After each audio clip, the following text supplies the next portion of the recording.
Welcome in, everyone, to the It's Official podcast. He's Jeff Siegel. I'm Jeremy Plonk. Summer winding down. It's closing weekend at Saratoga. It is Labor Day weekend to come, but it is the opening at Kentucky Downs this Thursday, Saturday, and Sunday. A big weekend at Del Mar, Pacific Classic this Saturday.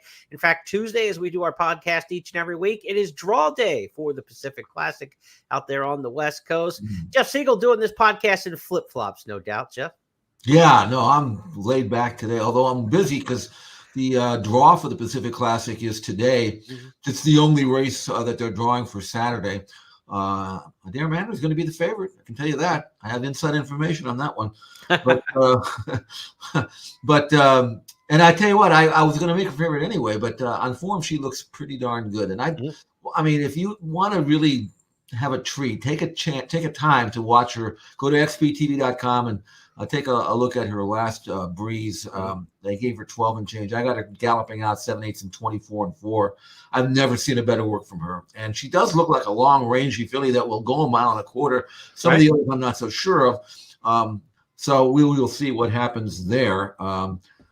Originally, Bob Baffert was going to run Muth, but he's going to wait until Shared Belief, a little easier spot. So that comes up this weekend, and other good races as well. But we had a fantastic weekend last week, and doesn't always happen, but the Travers certainly lived up to the billing. Record handle, great crowd, national TV audience, and a race, like you said, that lived up to it. Not only an excellent finish, but the two marquee horses in the race both brought their game, and we got that in the Travers Stakes. We go to our first of 5 topics this week. We will discuss that Travers Stakes, our post-mortem, and we'll look at how these 3-year-olds may rank and stack up against each other now that we are almost into the month of September. Back to Saratoga we go. Frank Miramonte on the mic for Saturday's Travers Stakes. 2-year-old champion Fierceness, the Kentucky Oaks winner, the Kentucky Oaks winner Torpedo Anna.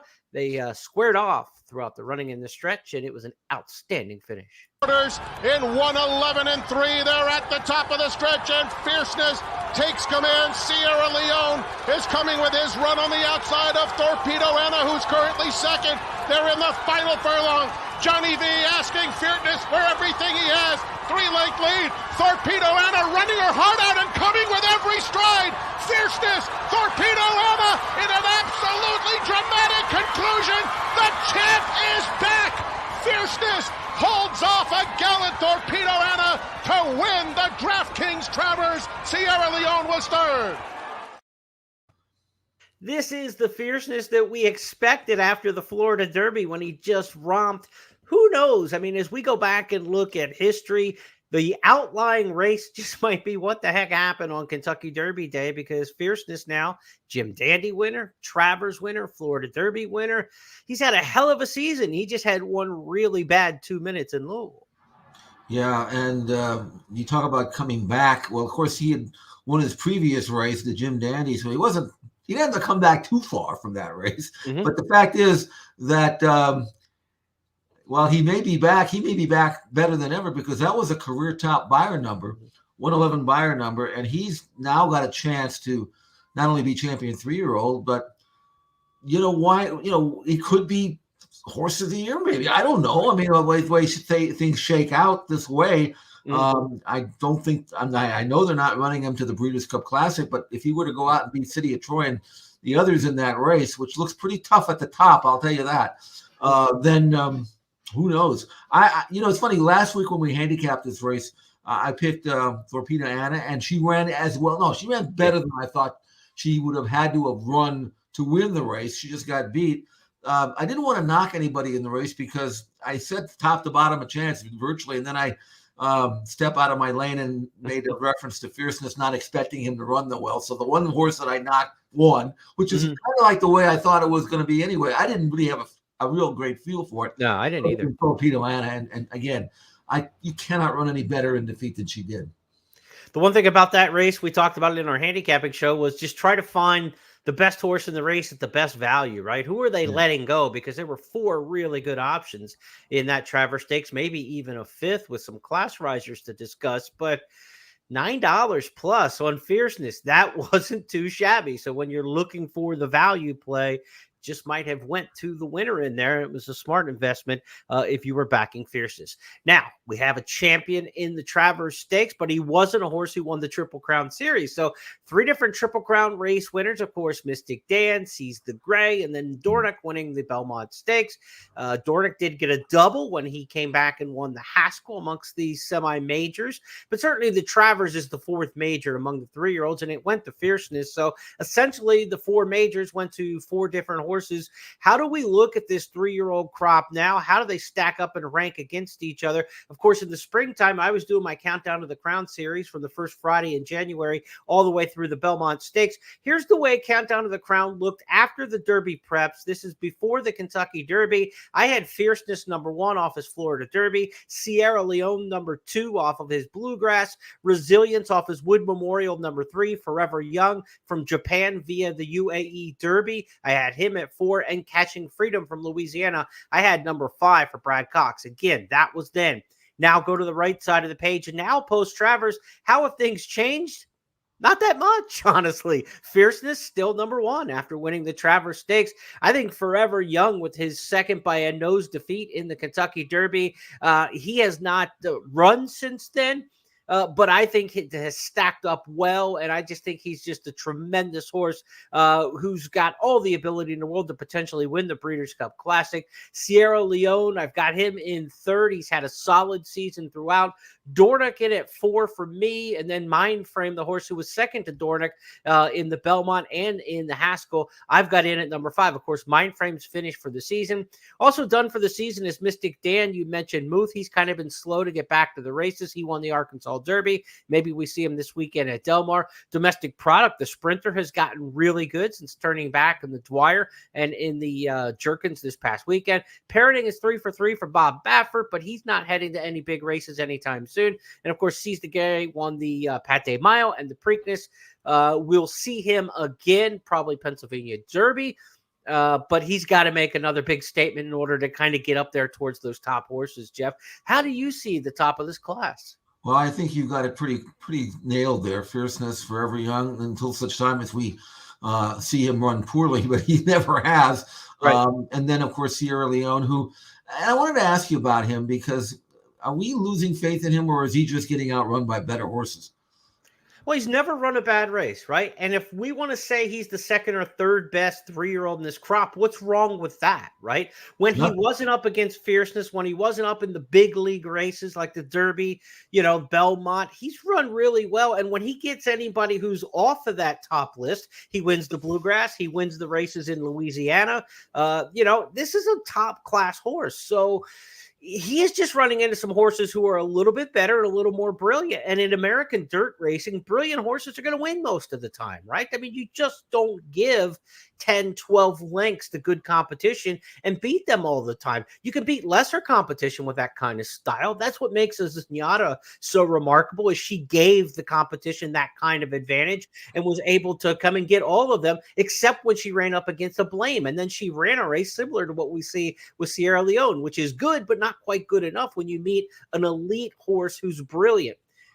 I think that's the situation with Sierra Leone. If he gets the right field, he's going to beat them. He's always going to run his race. If he were to come back in the Breeders' Cup Classic, you definitely want him in your superfecta. He may not win it because chances are at elite levels, somebody's going to run a brilliant race. They're not all going to be off. And I think that's probably what he's going to run into. Is he a great racehorse? No. Is he very, very good? Yes. Is he a top 3 horse in this crop? I think absolutely. I think he's proven it over time.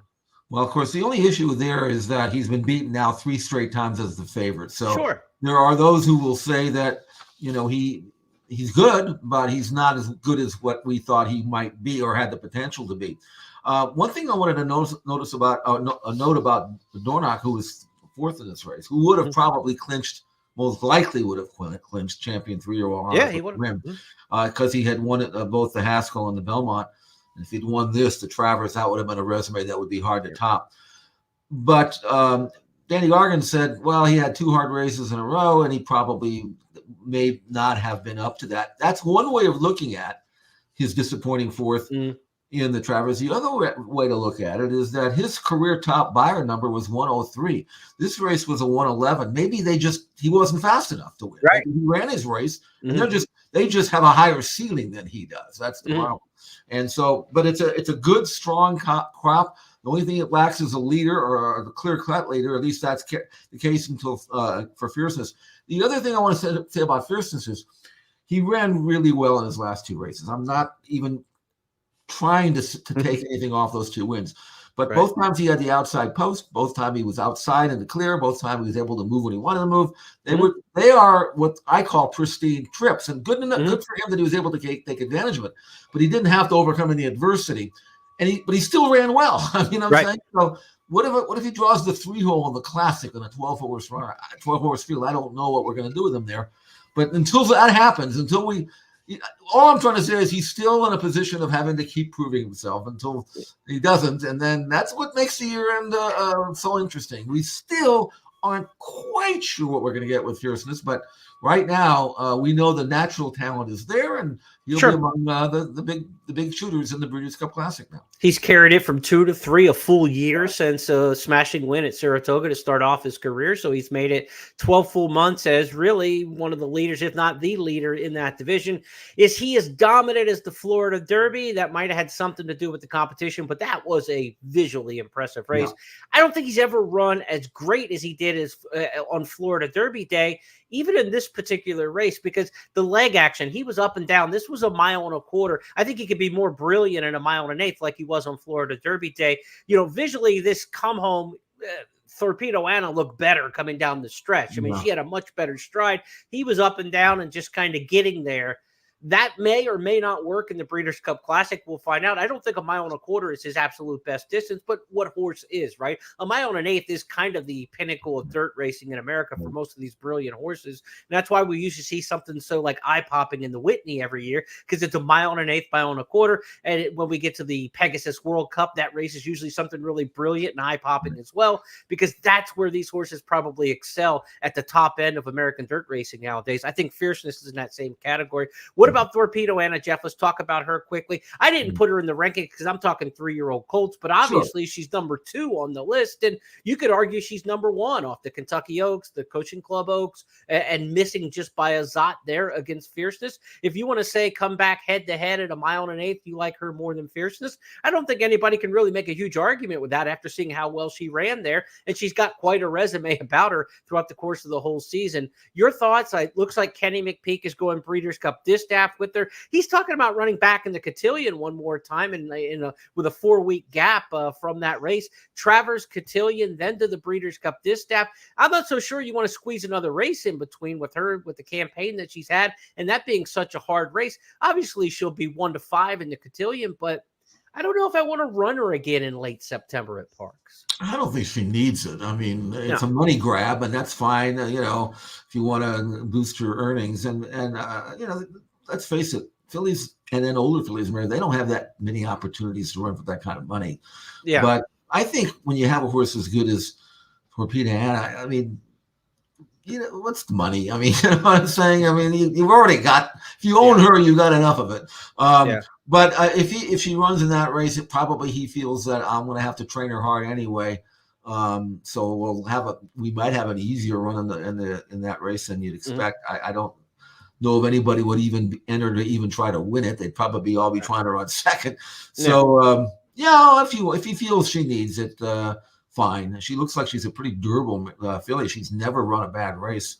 So whatever happens. But my hat's off to her. I was rooting for her, not even as a gambler or anything like that. I just thought she deserved the prestige of winning the Travers for the first time at since 1915 for a filly. So I thought she deserved that just because she tried so hard, and she really ran well. All right, I just hope they all show up healthy and sound.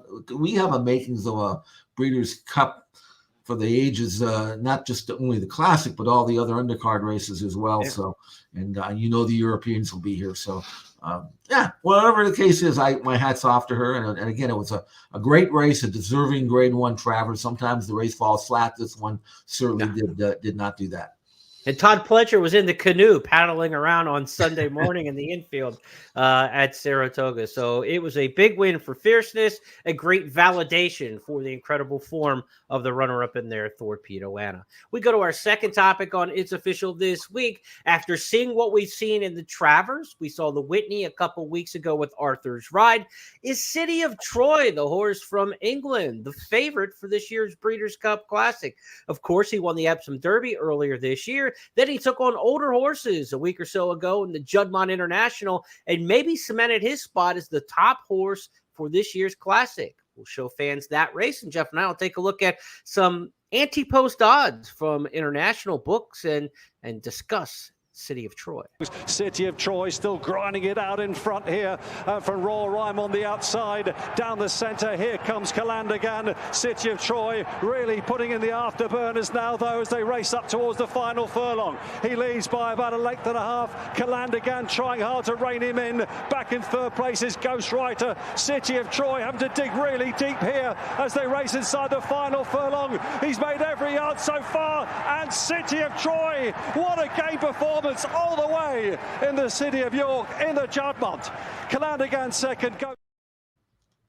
And off that victory, and of course his Epsom Derby, among other races, oddschecker.com, which is kind of a conglomerate of all the international bookmaking markets online, has City of Troy as the current favorite for the Breeders' Cup Classic at 7-2, offering right now internationally with the books. Fierceness, this is updated from this morning, so it's after what we saw in the Travers Stakes. Fierceness now the 6-1 second choice. Arthur's Ride, the horse who won, we said just a minute ago, the horse who won the Whitney at Saratoga. He's at 10. Forever Young from Japan is at 10. He's got a prep before he comes over. Sierra Leone settles in at 12 off the effort in the Travers. Torpedo Anna, unlikely to go in the Breeders' Cup Classic, and that's why you get a bigger number on her, because she's not likely to run in the Classic, headed towards the distaff. And then you've got some others at longer prices in there, Jeff, including Dornoch at 20-1. Your thoughts? Is City of Troy the favorite for this year's Classic? Well, first of all, I have to ask you, since I don't know the answer, but the odds that we refer to on Breeders' Cup Day on the turf, on the tote, okay, does that reflect Japanese money, or is that something that's a different pool somewhere else? Do you know separate pool? It is a separate pool. So, right. Okay. Because I thought if Forever Young comes up and wins his prep and then shows up here, I might have to, tilt the odds a little way if the money from Japan shows up in this particular pool. But, I really I need all the input I can get on this, because as good as City of Troy is, he's coming halfway around the world. He's never been on dirt, even though he's by Justify, so why wouldn't he like it? That race that we just saw, to put it in context, he broke the course record at York, and he broke it by almost a full second. And the horse that had held it was no less a horse than See the Stars, who was Who's a that superstar in his day. I mean, he was as good as they come in the last 25 years. So, right. And he's got such a beautiful athletic stride. I can't imagine him not handling dirt. They're going to train him up to the race for what I understand. They'll even breeze him over an all-weather surface, a left-handed all-weather surface at Dundalk, which simulates Del Mar. He's such a versatile horse. He can win from last. He can win on the lead. He's going to be a hard horse to judge here. I mean, I hope we get some video of him working out or breezing, because we're going to need to know what kind of shape he's in when he shows up. We've seen some of the European horses come over and reproduce their form. I remember Giants Causeway coming over here and running so well in his Breeders' Cup race, and I guess that was year 2000.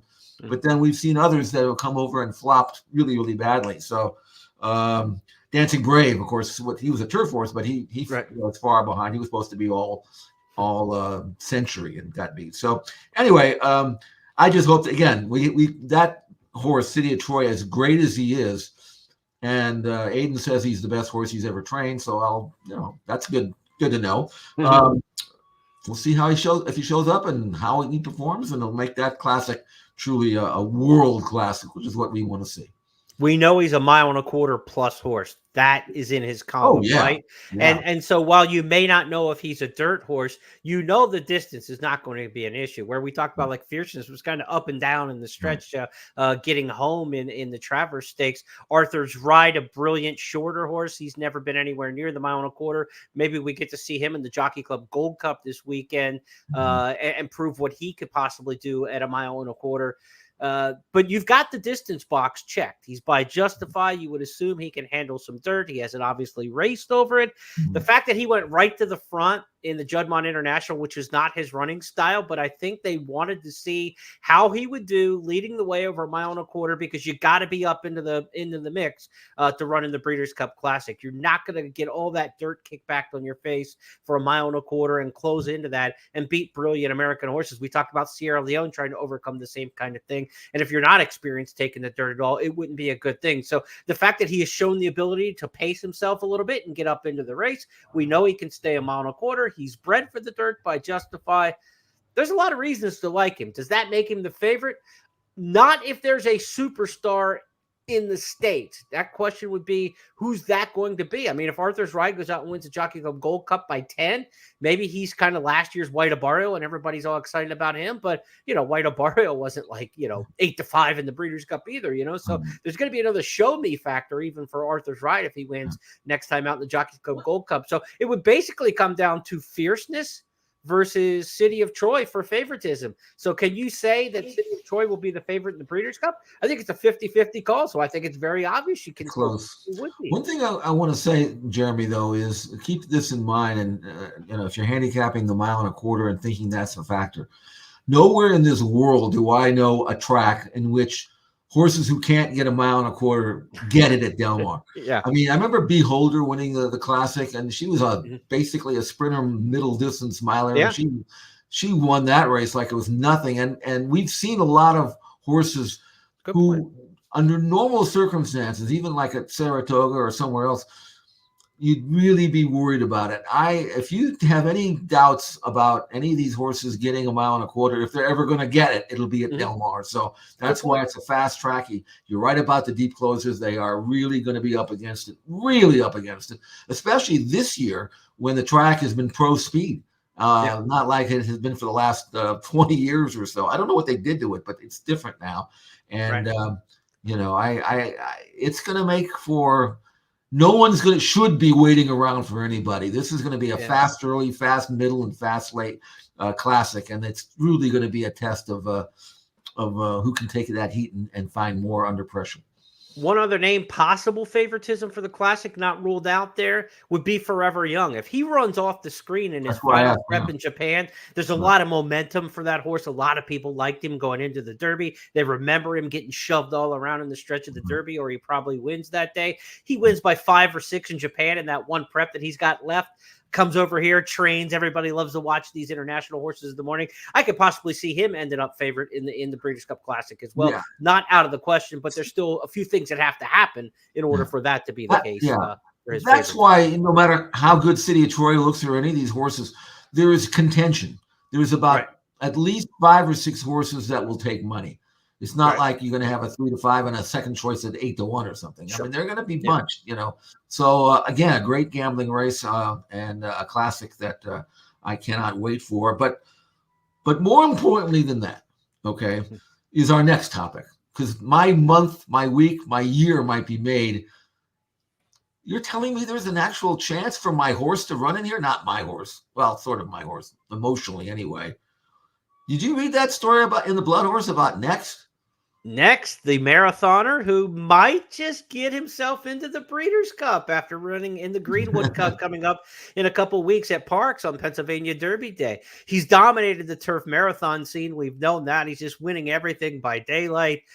Trainer Doug Callens has mentioned, look, the timing looks good. The owners are kind of interested in the Breeders' Cup to go from the Greenwood Cup, 1.75 miles that race, and turning back a 1.5 miles, I believe, the Greenwood Cup, and then turning back to something on dirt, maybe the Classic, or maybe to the Breeders' Cup turf. There was talk a while ago saying, if we do run this horse,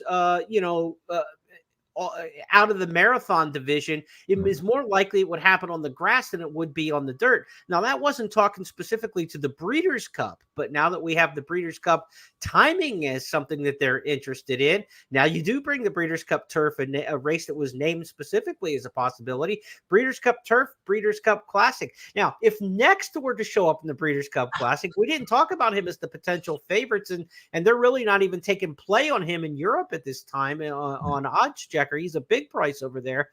He suddenly becomes into that discussion, right? He wins another race by 20 lengths. That's going to look pretty damn good in the past performances when you show up at Del Mar, and he's going to get play in a Breeders' Cup Classic. In a Breeders' Cup Turf, I think that's a whole different ball game. I'm like a little leery of him taking on top international horses at 1.5 miles on the turf, but I kind of like him better in the Classic if they were to go that direction. I just hope he shows up and runs. That's all. Yeah. Whatever race he wants is fine with me, because in talking about him after his previous race, they didn't even look at the Jockey Club Gold Cup or the Pacific Classic. I thought the Breeders' Cup, whatever, would be farthest from their mind. They never mentioned it. Now all of a sudden it's like, oh, hell yeah, why not?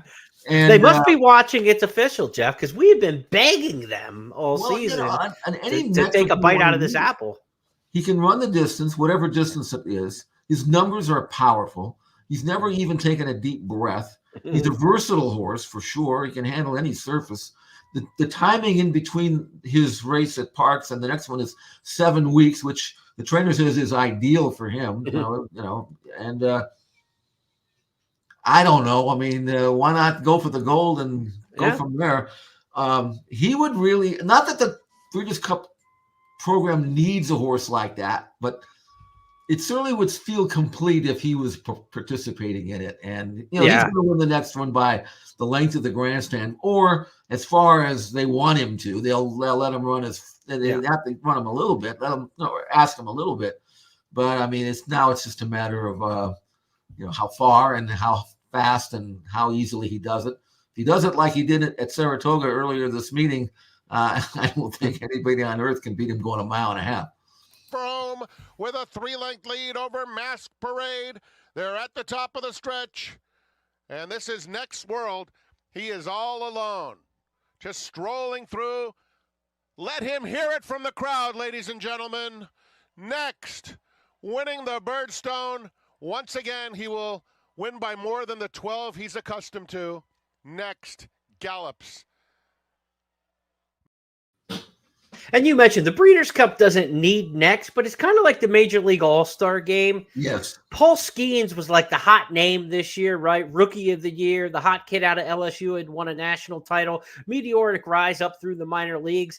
It made the All-Star Game better, making him the starting pitcher, right? And it was kind of cool. And Ohtani as a great hitter, but when he got the start a couple of years ago as a starting pitcher in the All-Star Game, that's extra juice, right? That extra star power. It was going to be a great game either way, but then you make that little extra twist. Ohtani on the mound, Paul Skeens on the mound as a rookie getting the start. It just makes it a little more interesting, and I think that's what Next would do for this. I mean, forget about the 3-year-olds. What about City of Troy versus Next? There you go. And who knows? They might neither one of them might be favored. I don't know. We'll see. Right. But I mean, it's just exciting. I'm just glad that they have seen the light and now will give this horse a chance to be immortal and or legendary. And all eyes will be at Parks. What's that? The 3rd week of September. I think that would be kind of fun to watch. So anyway, good for them. Then let's hope that he can make it. But there is a chance. There was no chance about a month ago. So this is good news.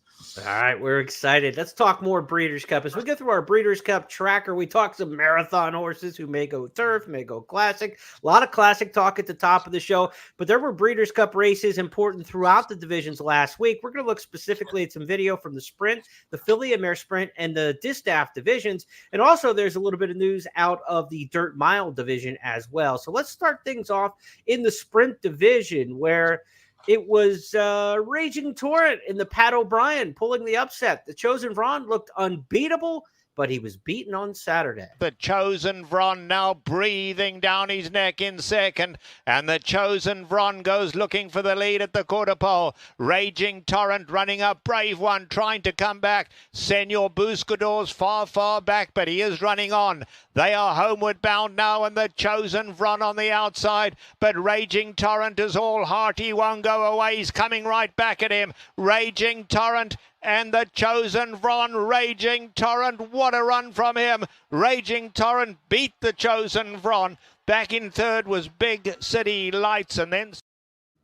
So how good is Raging Torrent? Was it an off day for the Chosen Vron? What do we make of the key prep on the West Coast so far towards the Breeders' Cup? They're going to run right back here at Del Mar in a couple months. And they're going to run in the sprint. And the theory behind Raging Torrent running in the sprint is that he's tried 2 turns twice, and he didn't win either one of them. But here's the thing about Raging Torrent. He's bred to run long. He looks like a route horse. I personally would consider the mile with him. Now, most of the times you take a horse who's clearly better sprinting on than routing on form, and you figure, why do that? And we'll talk about domestic product in a second, but because he's in the same boat. But Doug O'Neill says, I'm going to keep him around 1 turn. But man, there's a good horse back east that I'm not sure he can outfoot. And we'll talk about him as well. Raging Torrent, I think, had excuses in both of his 2-turn races last year. One of which was in the American Pharoah, and he wasn't as good then as he is now. So I don't think the route beat him. I mean, he was running against some good horses, Muth and those kind. And the other one was Remington in the mud, and he wasn't right, and he didn't break, and he wasn't just. It doesn't indicate anything. But he ran 7/8 here, and he beat a horse, an unbeatable horse on the square. I'd love to see Raging Torrent utilize that natural speed that he has, going a mile at Del Mar, especially over a track that's speed paving, and just outrun everybody and win it like Golden Sense used to win it. Spun the run. Some of those horses that really just blitzed in a dirt mile. Yeah. If you look at a colt that we're going to talk about in a minute, I don't know about running him back 3/4 because I don't think he's quick enough to do that. And so he won this race. The 104 by number is not right, but it's good. It's good enough, And so that's the plan, is to train him up to the sprint. I would, if it were mine, I would strongly consider the mile. I think he can make the lead going a mile. I'm not sure he can do that going 3/4. Now, what about the Chosen Vron? What about? He got beat at 50 cents on the dollar. He was a nickel on the dollar or 1 cent on the dollar at the quarter pole. Yeah, I thought he was going right by. He did not run his best race, but he wasn't that far removed from his best race. The 104 by number, that's what he'd been earning, somewhere in that vicinity, a little faster on occasion. I had heard a racetrack rumor, and I'm really loath to mention rumors, but I got this from 2 separate sources. Like if you were a reporter, Jeremy, you got a scoop on something. Your newspaper wouldn't let you print it. But if you got 2 different sources that don't even know each other, then you gotta investigate a little farther. And what I was told is that he almost got scratched the morning of the race. He was a little off behind, not bad, They didn't. One of the vets wanted to scratch him. The other vet said no. The head guy, whoever he might be, said, I think he's fine, and they let him run. And you don't want a horse like the Chosen Vron showing up on the vets list. He's too popular of a horse. Maybe the thinking was, well, he's always like that in the morning, but he's fine in the afternoon, which you could sort of make a case for. Sure. I don't think he was in any danger of getting hurt or anything like that, but he was probably not 100%. Maybe he was 95%. I don't know what the case is, but I kind of forgive him for a loss. I don't know why they ran him back this quick. I'm not sure. Yeah. But I mean, there's a horse, though, that we are really going to have to watch train, leading up to the Breeders' Cup to see if there's anything that we can find that might prevent us from expecting him to run his best race. Yeah, I mean, he was so dominant last time out in the Bing Crosby, and then you say come back a month later in the Pat O'Brien. Did he need to run in both? Could he have just laid off in the Bing Crosby and came out super fresh towards the Breeders' Cup? Now we're going to find out, right? They tried to squeeze a little bit on him and get 2 wins at the meet. Didn't work out for him in this particular case. We shall see. The Chosen Vron, of course, an alum of the Breeders' Cup sprint last year. probably better maybe this year than he was last year. And the competition may not be quite as strong in the sprint division as it was last year, but there are some names rising up through those sprint ranks that might say that they're ready to become amongst the favorites. And one of those happened in the Forgo when Mulligan has kind of really just burst on the scene here in the Breeders' Cup sprint ranks, and he looked really, really good winning the Forgo at the Spa. Sport there at the top of the stretch, and Mulligan turns for home, full of run, 3-length lead. Gun Pilot tips out to try and get to him in second. They're in the final furlong, and Mulligan with powerful strides has built it up to 4. Gun Pilot is no match. Neither are any of the others. Mulligan outclasses them in the Forgo, wins it by almost 6 lengths. Gun Pilot was... So, Jeff, what do we make of this when Mulligan is really good right now? Here's the thing. His numbers have gone from 76 to 98 to 99 to 102. This race earned a 105. Right. At 1 point better than the Pat O'Brien.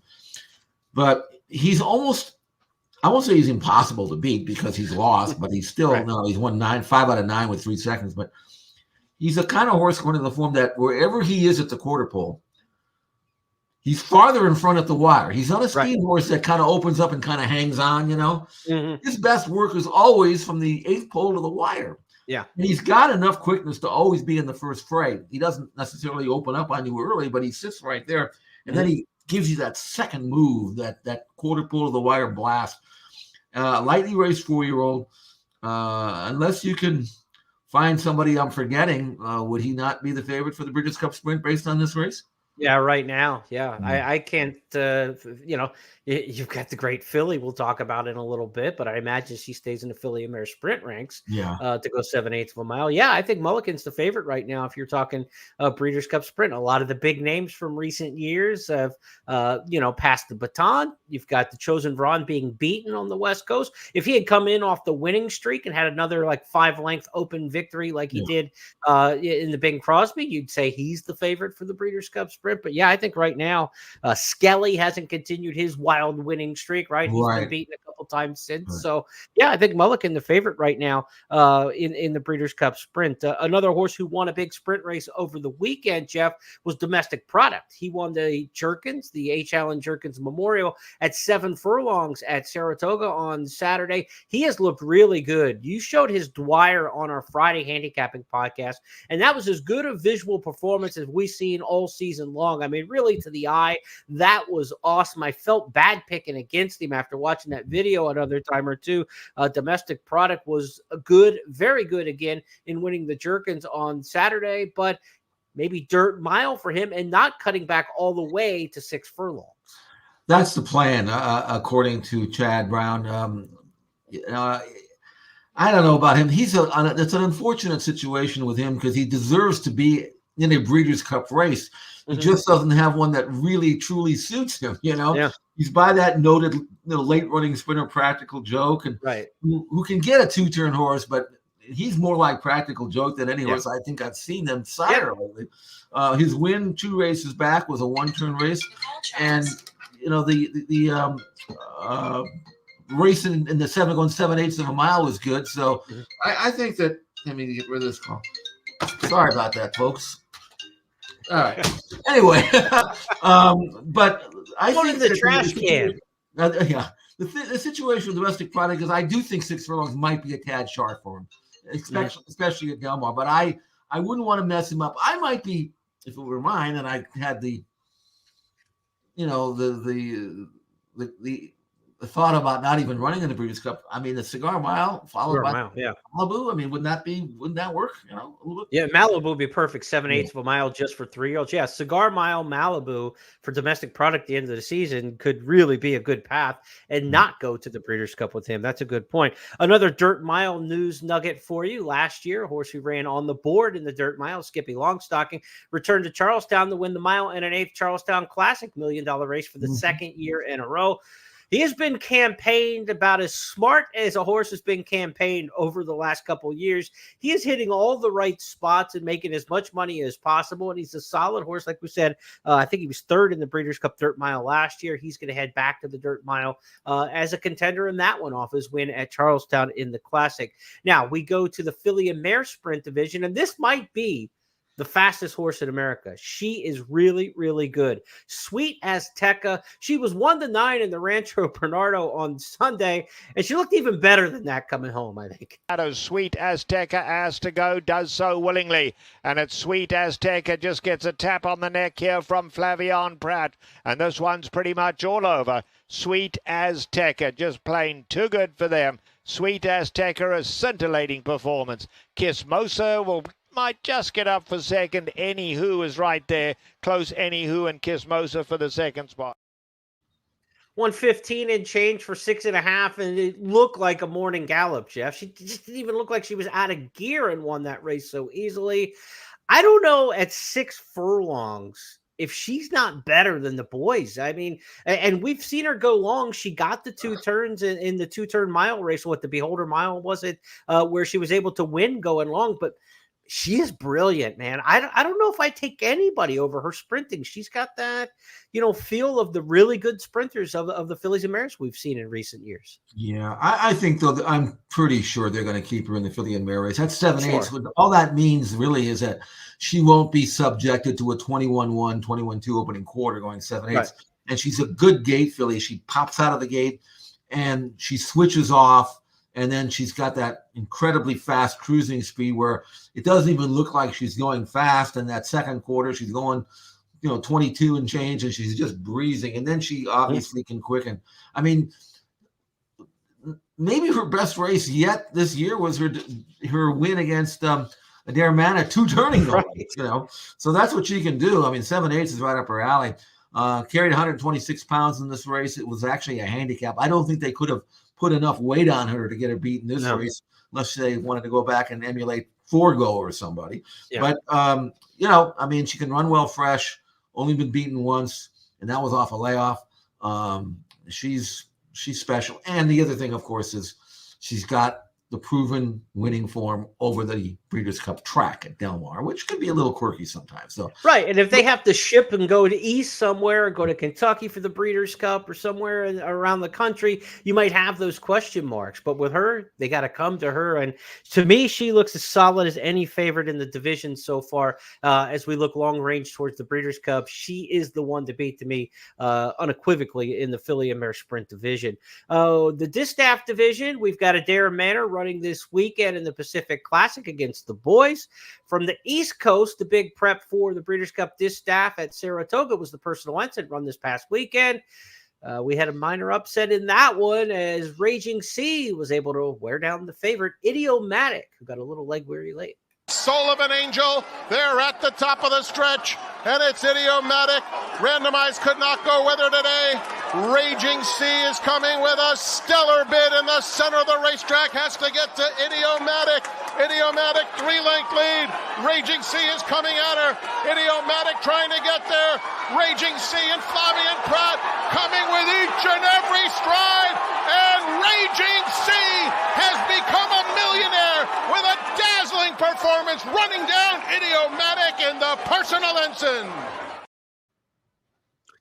So what do we make of this? Now, Idiomatic, last year's champion older mare, winner of the Breeders' Cup Distaff. She had very few flaws in her game. This year, she's been beaten a couple of times. She's had some close finishes. She doesn't look dominant by any stretch. Florent Giroux just tried to break the race open. It was a fast pace, tried to break it open. The old Gary Stevens move, and Gary used to brag about that move, so that's not a negative, saying it's the Gary Stevens move. He tried to break a race open at the quarter pole, and that wins more often than not, but she just got emptied and had nothing left. Here's the thing, though. You look at this race, obviously a quality race, Raging Sea, Idiomatic. It earned a 97 by her number at Saratoga, and the next day Torpedo Anna earned a 111, and that's who she's probably going to have to beat. Yeah. So at this stage of the game, Idiomatic is still a really top filly, no question about that, top mare. But she's no better, certainly this year, than she was last year, and she might have Right. lost a step or two. But you can't lose a step or two and expect to beat Torpedo Anna, or even Adair Manor for that matter. In the Breeders' Cup. So I'm not sure what they're going to do with her. I mean, obviously the plan would be to come if she were in good form. And Raging Sea, obviously a high-quality race mare herself, but the strength is elsewhere, I think, in that division at this stage of the game. But we still got some time to go, so we'll see what happens between now and then the first Saturday in November. Interesting with the final preps for the Breeders' Cup. The two big ones that we'll still be looking at will be the Spinster at Keeneland, no Torpedo Anna there, and probably the Lady Secret out at Santa Anita with no Adair Manor there coming out of the Pacific Classic. So somebody else is going to announce their candidacy with a nice Grade 1 win, but you've got to get to those two. It looks like Adair Manor, Torpedo Anna, and then a little gap down to the Chad Brown runners and of course the returning champ in there, Idiomatic. Let's go to our final topic this week on It's Official, our Stars of Tomorrow segment. We've got a twofer for you. Jeff's got one. I've got one. Jeff went to Saratoga for his. It's Senza Parole, 2-year-old filly with an impressive victory at the Spa. With a quarter of a mile to go, and Senza Parole comes wide into the stretch, but has the lead coming to the 8th pole and is traveling beautifully. Say hello to Senza Parole, who has a 7-length lead. Big future ahead for this daughter of Gun Runner. Senza Parole in a dramatic, impressive performance. Wow. Jeff, in Italian, this means without words, speechless. Were you speechless after seeing it?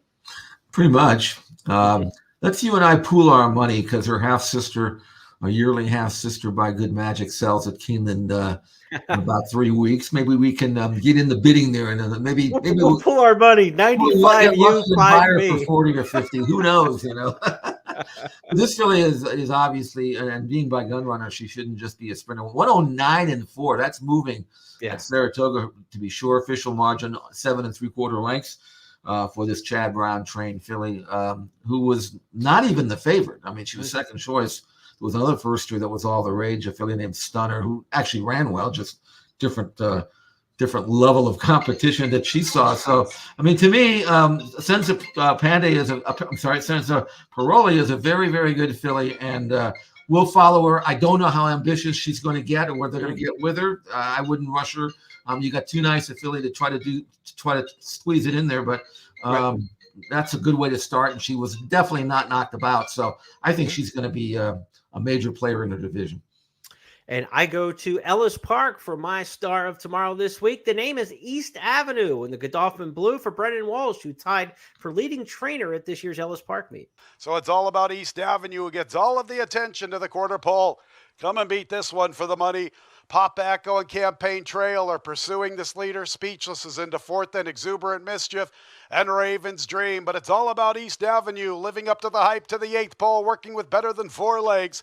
Papa Echo is second. Campaign Trail still fighting for that bid, but it's time to roll out the red carpet for the royally bred East Avenue. Clearly superior from Papa Echo. Campaign Trail built in East Avenue, a Medaglia d'Oro out of the half-sister to Cody's Wish. There's a lot of pedigree with this one. Tony Calo hinted at the royal pedigree. 8th-length winner at 6-5 in the debut. 110-2. The split division for this race went in 111-4 amongst these 2-year-old colts. I would highly suspect that we're going to see... So it's all about East Avenue, who gets all of the attention to the quarter pole. Come and beat this one for the money. Pop Echo and Campaign Trail are pursuing this leader. Speechless is into fourth, and Exuberant Mischief. I would expect that we're going to see this horse at Keeneland. He would be a really good horse for the Breeders' Futurity on the stretch out, a race that Godolphin supports over the years with a lot of their top 2-year-olds. Makes a lot of sense. So I'm expecting to see East Avenue, if healthy, coming out of this race. Good for Brendan Walsh to be maybe the favorite, one of the horses to beat for the Breeders' Futurity at Keeneland, and one to talk about for the Breeders' Cup Juvenile Division. So 2 of them in there, Senza Parole, 2-year-old filly, and then the 2-year-old colt East Avenue are Stars of Tomorrow this week. What do you say of that one, Jeff? Nice. Again, you can find good horses anywhere, and whether it's Saratoga or Del Mar, Ellis Park, no matter where it is, it's always fun to find them, and then they go on to bigger and better things. Right. But based on his pedigree, there is no reason why he can't develop, and there's no reason why that's going to be just his best race of his career. I think he'll get better and better, as the filly should as well. I think you've got two future stars, future stakes winners there that we just looked at, and are stars of the future. Let's take a look at this week's topics. We had our Travers post-mortem and new rankings. Fierceness, the top of the 3-year-old division after winning the big one at the Spa, but nothing lost in defeat for the great filly Torpedo Anna. Is City of Troy the classic favorite? He is on oddschecker.com, looking at all the international books. Jeff and I think he could be favored. Also, horses like Fierceness, maybe Forever Young, maybe Arthur's Ride would be in that discussion, depending on what happens over the final prep for a few of those.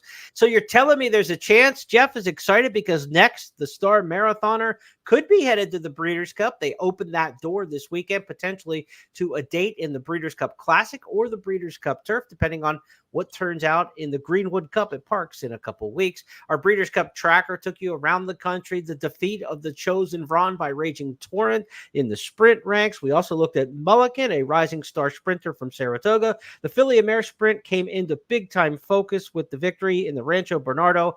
And, of course, the defeat of Vava in the race at Saratoga. But the Rancho Bernardo win by Sweet Azteca makes her the star of the Filly and Mare Sprint division. And we looked at the distaff, where reigning champion Idiomatic was defeated by Raging Sea in the final strides of the Personal Ensign Stakes. Our stars of tomorrow: Senza Paroli, 2-year-old filly for Chad Brown out of Saratoga, and the 2-year-old colt East Avenue for Godolphin and Brendan Walsh, a big winner at Ellis Park. Those 5 topics are now official because Jeff Siegel and I said so. We're going to wrap up the podcast. No more tech errors, no more phones ringing in the background. Jeff, we're going to come to a rousing finish here over the final couple seconds. I'll give you the last word. Well, the last word is that's Del Mar calling me for their morning line for the Pacific Classic, and I'm saying you're not drawing the damn race until 5, so give me a break here. I'm doing something else. But I'll get back and see where we've got a supplement in there. We got another horse who may not run. I mean, and it's Tuesday. I'm not supposed to be working today. With you. Anyway, we'll get that done. But yeah, no, I mean, we'll have all the races covered Saturday for this weekend on our handicapping show Friday. And first call, we'll deal with that. And I'm just, it's going through my mind is all the work you and I are going to be doing leading up on Breeders' Cup week. I can't wait to get started for that, but there's still lots of racing before then.